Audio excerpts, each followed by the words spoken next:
Dear students, as most of you know that I am Sudeep Banerjee and I teach mathematics. So today we are going to start the new session. Although it's the most unusual start to any session, but as you know, in the present situation, we all are trying our level best to cope with the situation. So we from Montfort Inter College, we have also arranged these online classes for you students for your benefit. So without wasting any time, I am going to start today's topic, which is number system. Although all of you know about number system because you have already read about these whole numbers, natural numbers, or integers in lower classes, that is in 6th, 7th or 8th. But just as a recap, all of you know that the natural numbers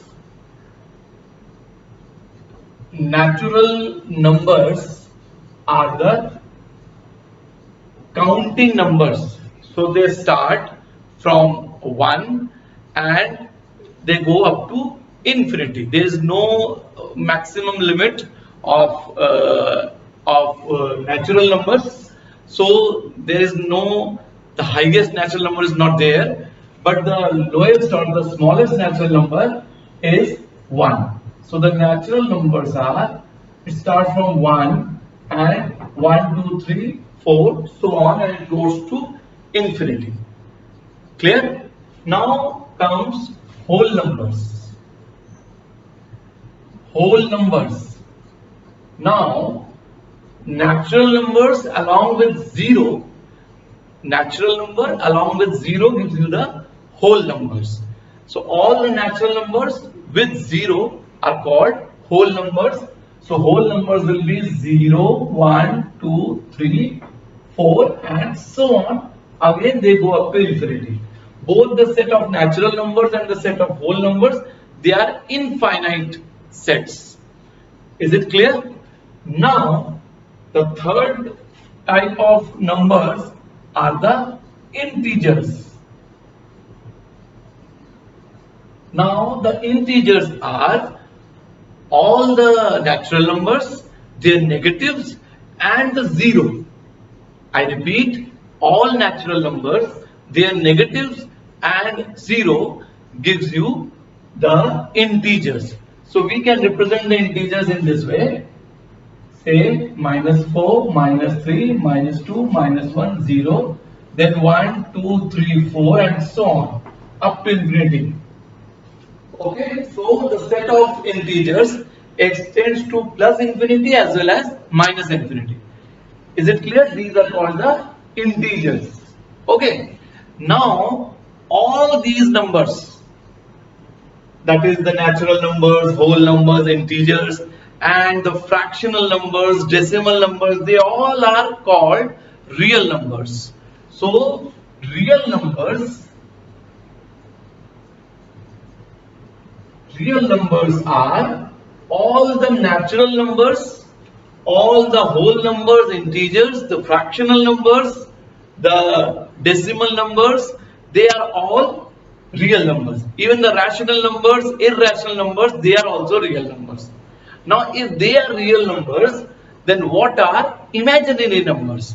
So other than real numbers, few numbers are called imaginary numbers.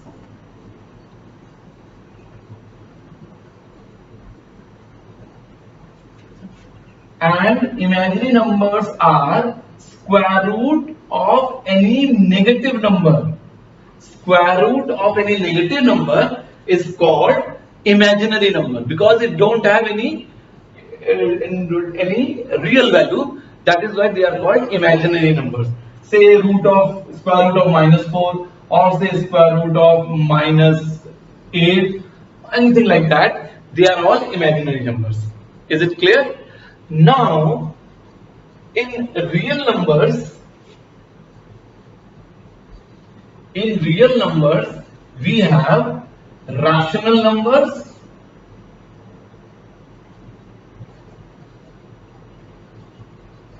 and irrational numbers. Rational numbers and irrational numbers. In real numbers, we divide real numbers into two categories. One category is the rational numbers and the other is irrational numbers. Now, I'll explain you about rational number and irrational numbers.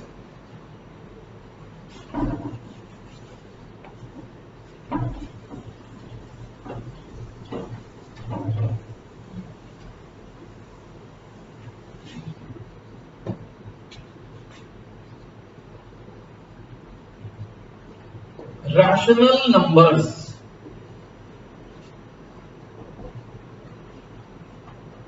Those numbers which can be represented in the form of P upon Q. Numbers which can be represented in the form of P upon Q, where P and Q are integers. P and Q are integers, but Q is not equal to 0.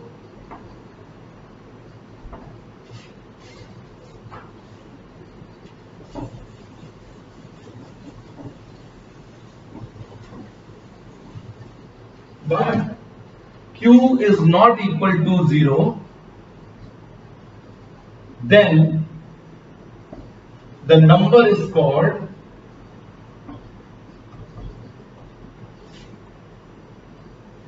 a rational number.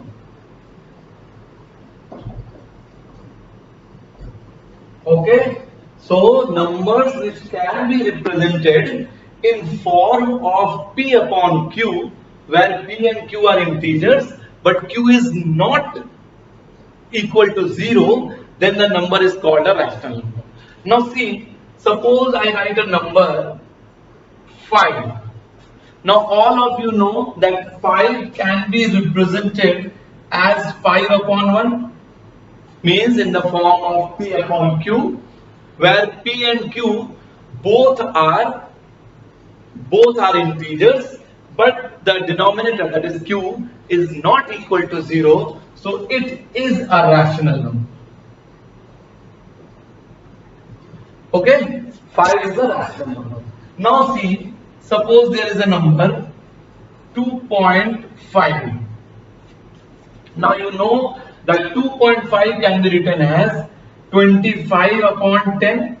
Then if you reduce it, it will be 5 upon 2. Once again you can see it is in the form of P upon Q, where P and Q are integers, but the Q, that is the denominator, is not equal to 0. Therefore, it is also a rational number. It is also a rational number. Is it clear? Now, suppose there is a number, say 0. Now the question is whether 0 is a rational number or not. Now see, 0 can be written as 0 upon 1, and in 0 upon 1 you can see 0 and 1 both are integers, and the denominator, that is Q, is not equal to 0. Numerator can be 0, but denominator should not be equal to 0. So this 0 is also a rational number. It fulfills the condition of a number to be the rational number. So 0 is also a rational number. Always remember that 0 is a rational number.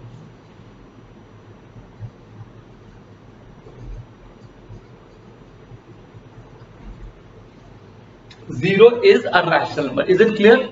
Now, if all the numbers are rational numbers, then which numbers are irrational numbers?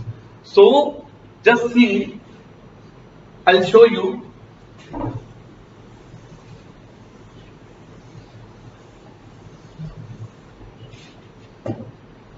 Suppose there is a number root 11.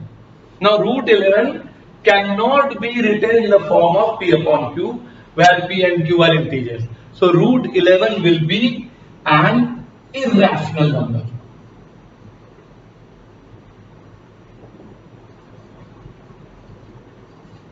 Root 11 is an irrational number. Is it clear? Is it clear to everybody? Root 11 is an irrational number because root 11 cannot be written in form of P upon Q. Is it clear? Now, to understand these rational numbers and irrational number more clearly, I'll explain you the terminating decimal, non-terminating but repeating decimals, and non-terminating non-repeating decimals. So, suppose there is a fraction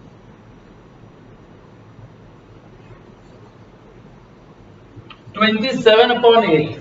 Suppose there is a fraction 27/8, and now you have to divide 27 by 8. When you divide 27 by 8,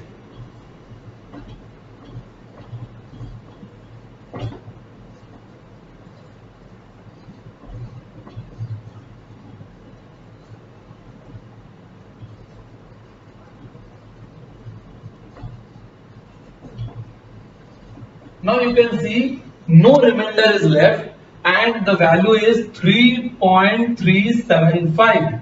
So this is called a terminating decimal. This is called a terminating decimal.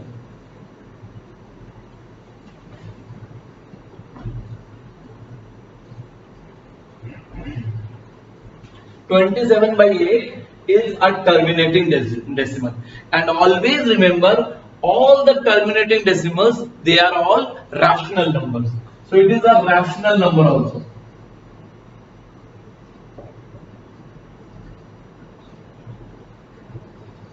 All the terminating decimals are rational numbers. So this 27 by 8 is also a rational number. Now let's take one more example.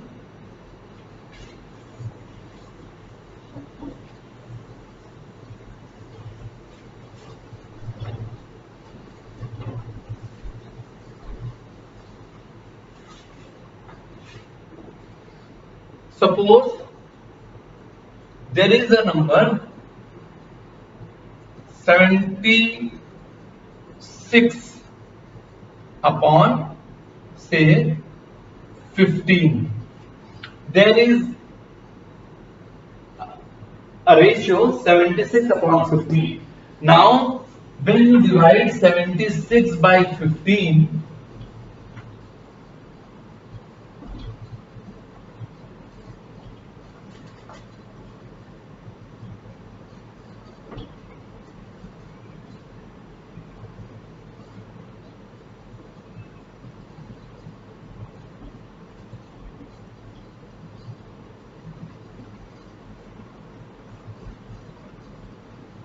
now you can see that this 6 is repeated again and again. It's not going to end. So the remainder will never be equal to 0. Only this 5.0, then 666, we can get it infinite number of times.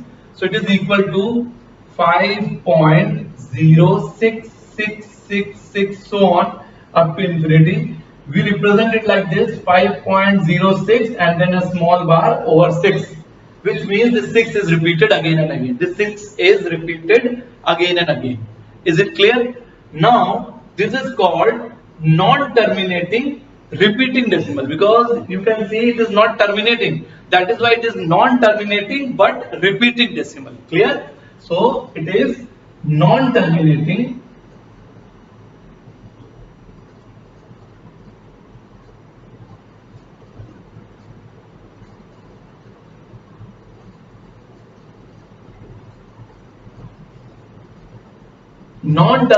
repeating. This is called non-terminating repeating decimal, and always remember that non-terminating repeating decimals are also rational numbers. So this is also a rational number.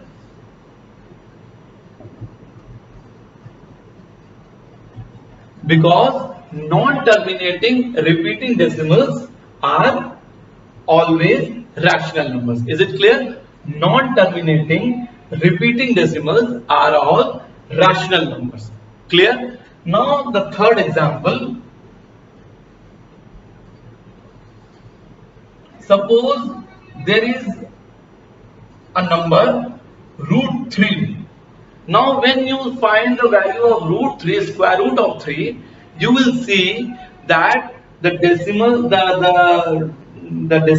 is never going to end and it is not repeating also. So root 3 will be non-terminating, non-repeating decimals. Clear? This root 3 is non-terminating excuse me.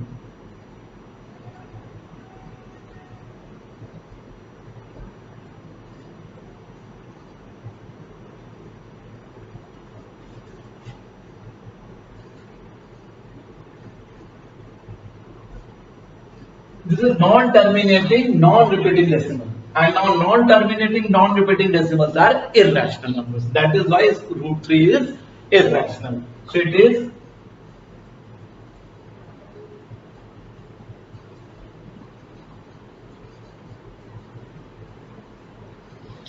is non-terminating, non-repeating decimal, and all the non-terminating, non-repeating decimals, they are irrational numbers. They are all irrational numbers. That is why square root of 3 is also irrational.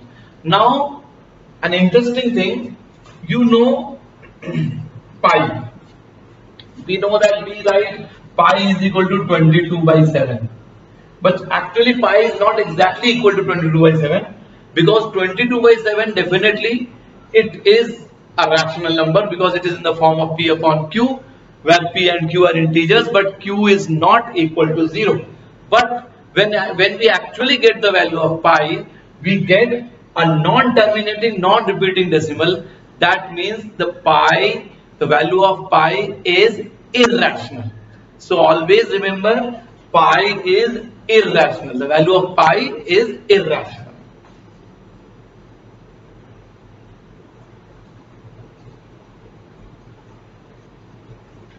Clear? Now,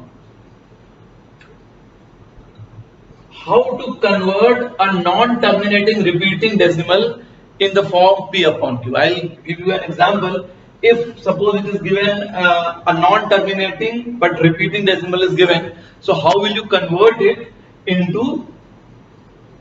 the p upon q form? Clear? So the question is,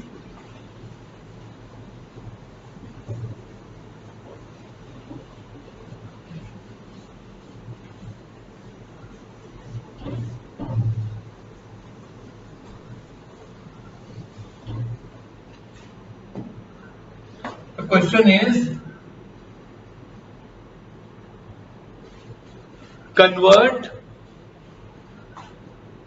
2.47, there is a bar, in p upon q form.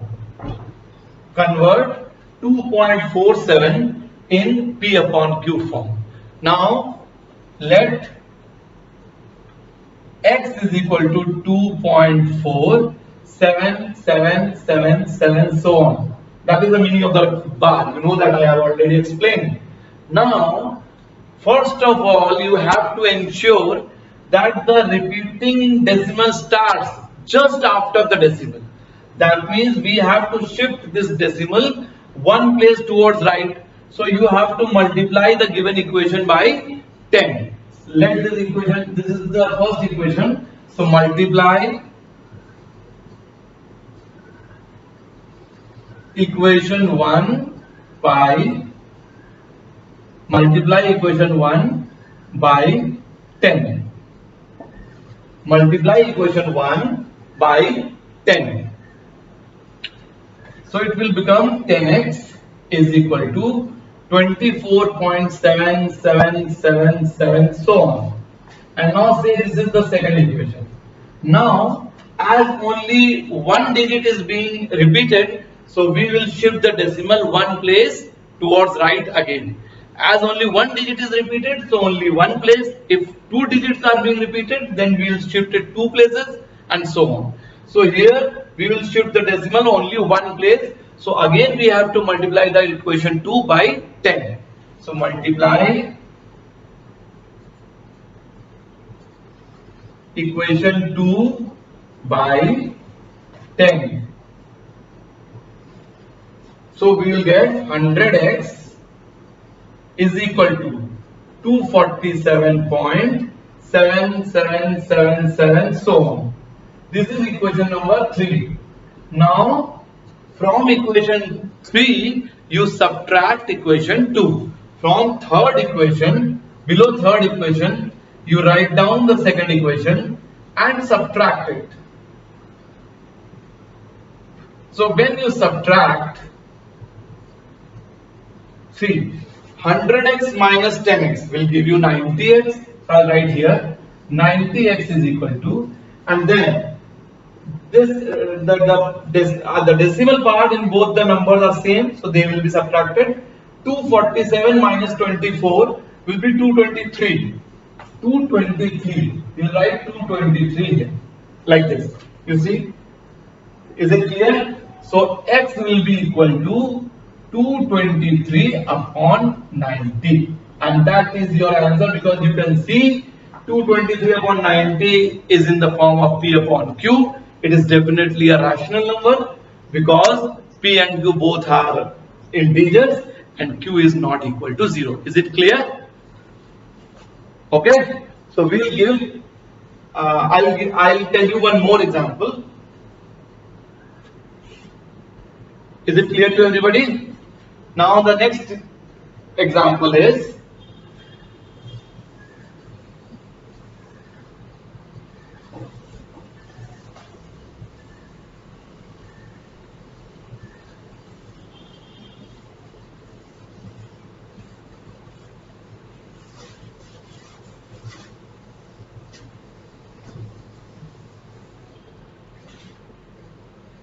next example, convert 0.458 and there is a bar on 5 and 8 in P upon Q form.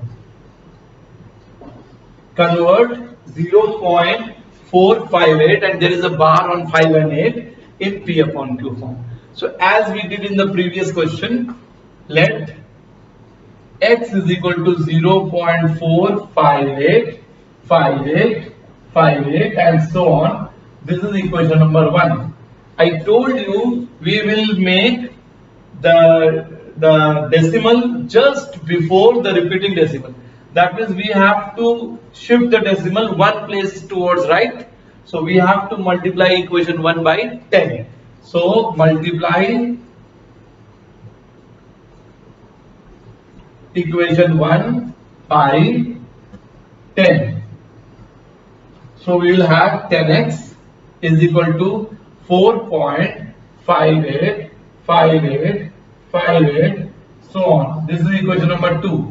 Now you can see the repetition starts just after the decimal and 2 digits are being repeated. So now we will multiply, we have to shift this decimal 2 places towards right. So we will multiply equation 2 by 100. So multiply equation 2 by 100.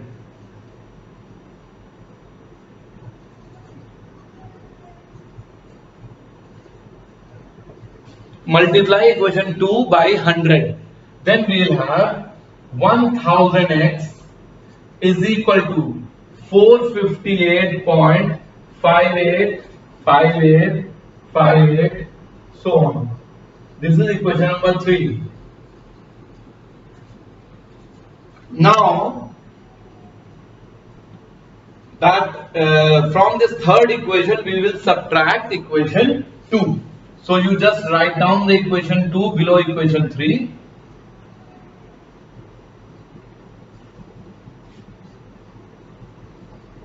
And then subtract. So 1000 minus 10 will be 990. So again I write here 990x is equal to 4. This the decimal part is same in both the numbers, so they will be subtracted. 458 minus 4 will be 454. So you write 454. So x is equal to 454 upon 990. We can simplify it. You cancel it by 2. When you cancel it by 2, 227 by 495. It is 227 by 495. Is it clear?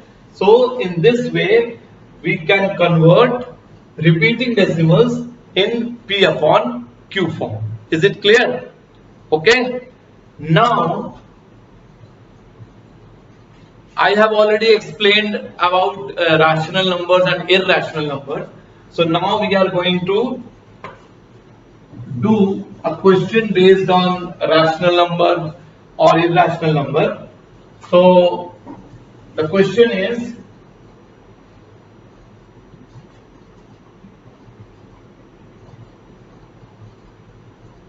write 5 rational numbers between 3 and 4. Write 5 rational numbers between 3 and 4. Now,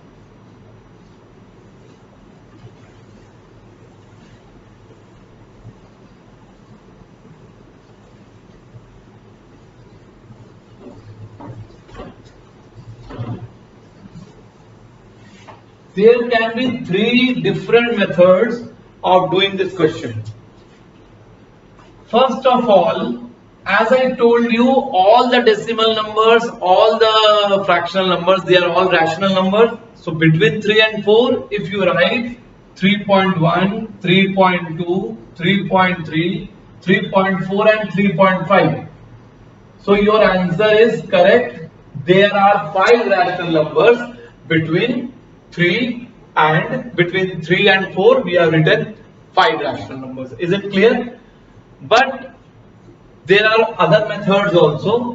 One more method is, whenever you add two rational numbers and divide the sum by 2, you get a rational number between those two numbers. Clear? I repeat, when we add two rational numbers and divide the sum by 2, we get a rational number between those two rational numbers. So 3 plus 4 upon 2 means 7 upon 2 means 3.5 is a rational number between 3 and 4.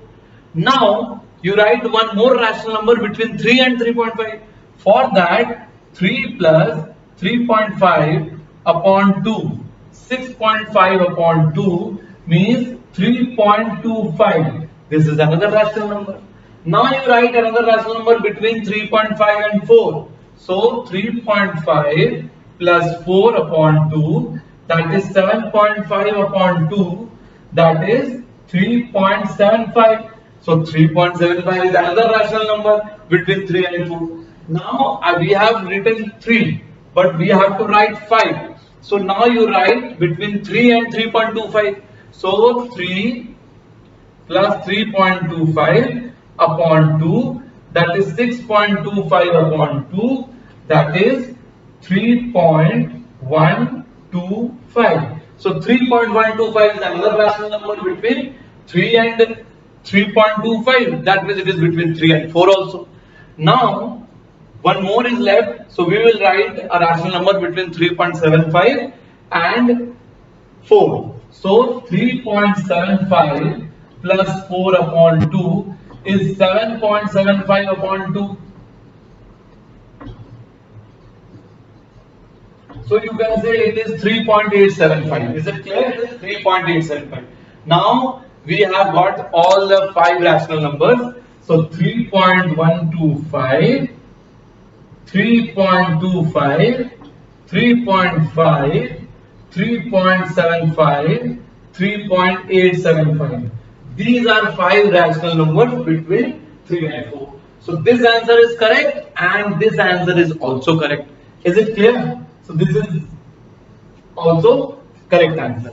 Now there can be a third method also. So for that,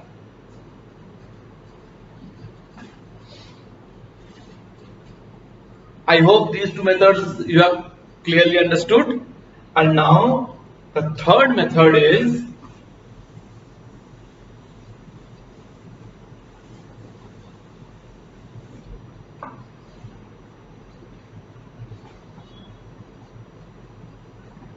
three and four, or 30 by 10 and 40 by 10. You simply multiply both the numerator and denominator of 3 by 10, so it will be 30 by 10. And here also, if you multiply both the numerator and denominator by 10, then it will be 40 by 10. Now, between 30 and 40, we can easily write 5 rational numbers. Say 31, 32, 33, 34, 35, or even you can write 31, 33, 35, 37, 39, or you can write 34, 35, 36, 37, 38. Clear? Whatever. You write 5 numbers between 30 and 40, and each number should be divided by 10, because in both the numbers we have got 10 in the denominator. So each number should be divided by 10. So 31 by 10, 32 by 10, 33 by 10, 34 by 10, 35 by 10. These are the 5 rational numbers between 3 and 4. Clear? Is it clear to everybody? Now, when we have to write many rational numbers between given two numbers, then this method is a slightly difficult one. So we always apply this third method. So I will give you one more example on this. Clear?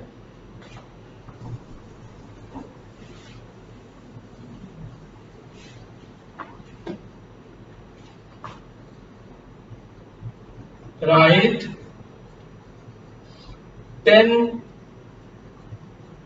rational numbers between 3 by 5 and 2 by 3. Write 10 rational numbers between 3 by 5 and 2 by 3.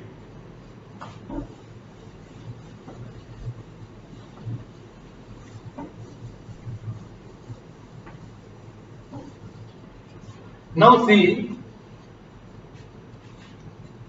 first of all, there are two rational numbers, but they are in form of fraction. So first of all, take the denominators, which are 5 and 3. So what would be the LCM of 5 and 3?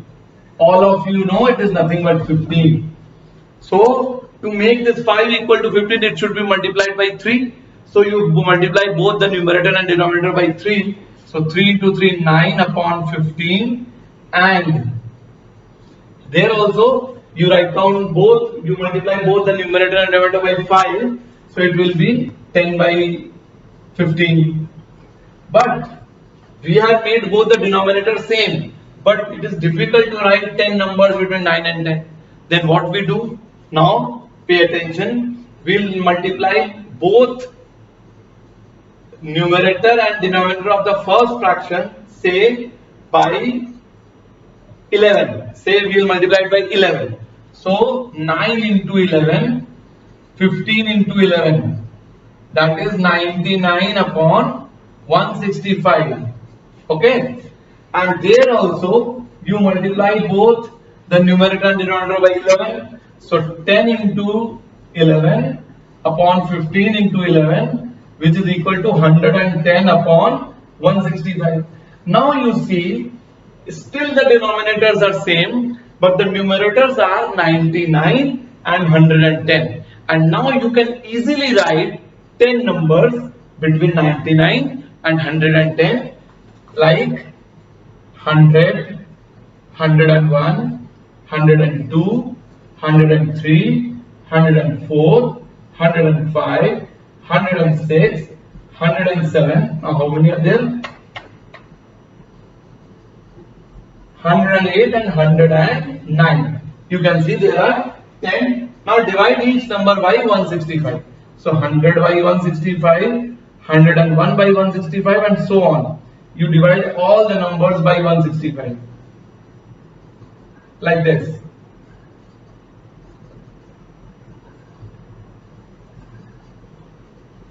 And you will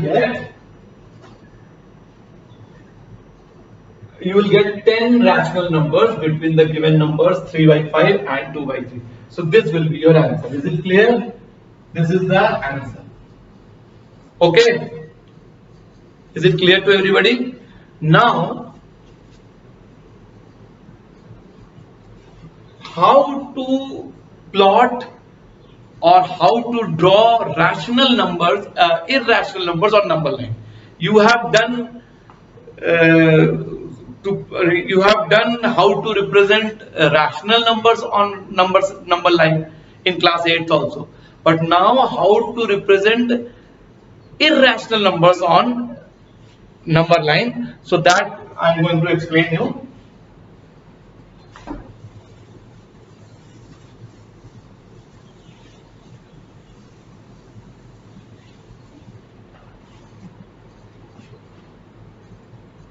Draw root 11 on a number line. So, as all of you know, root 11 is an irrational number, and now we have to draw root 11 on a number line. So, to draw irrational numbers on a number line, you must understand Pythagoras theorem. You have already done Pythagoras theorem in class 7th or 8th. So we have to apply Pythagoras theorem here. To apply Pythagoras theorem and how to use Pythagoras theorem, that I am going to tell you. First of all, say this is the number line. This is 0, 1, 2, 3, 4, 5, so on. Definitely when you do it in your notebook, you will use a ruler to measure and plot these points. But here, these are the markings. Now first of all, you draw a line perpendicular to the number line, like this. And mark, and another perpendicular you draw at the 1 mark. This 90 degree. Okay. Now what we do, using a compass, you measure this distance and draw an arc over here. That means this is also 1. And now you join this. Now all of you know, using Pythagoras, if this is 1 and this is 1, then Pythagoras theorem says in a right angle triangle, perpendicular square plus base square is equal to hypotenuse square. So if this is 1, then this will become square root of 2. 1 square is 1 plus 1 square is 1. So this will be square root of 2. Now what we do, if we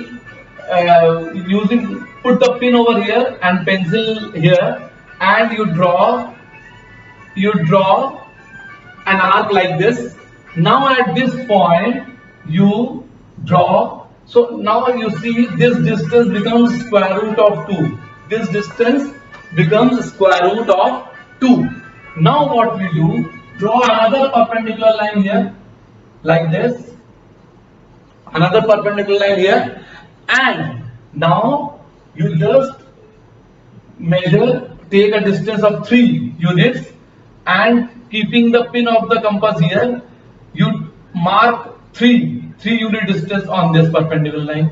Once again, if you apply Pythagoras, 3 square is 9, root 2 square is 2, 9 plus 2 is 11. So this using Pythagoras, this distance becomes root 11. And now keeping the pin of the compass here and tip of the pencil here, you draw an arc here, and the point at which this is point A, this OA distance becomes square root of 11. So in this way we can draw any irrational number on the number line. Is it clear? So after watching this video, you just go through the questions given in your assignment and try to do them. And remember, those assignment questions will be marked. Once the school opens, the assignments will be marked. So you have to do all the assignments, and in the next period we'll continue and we'll finish the remaining part of the number system. Thank you.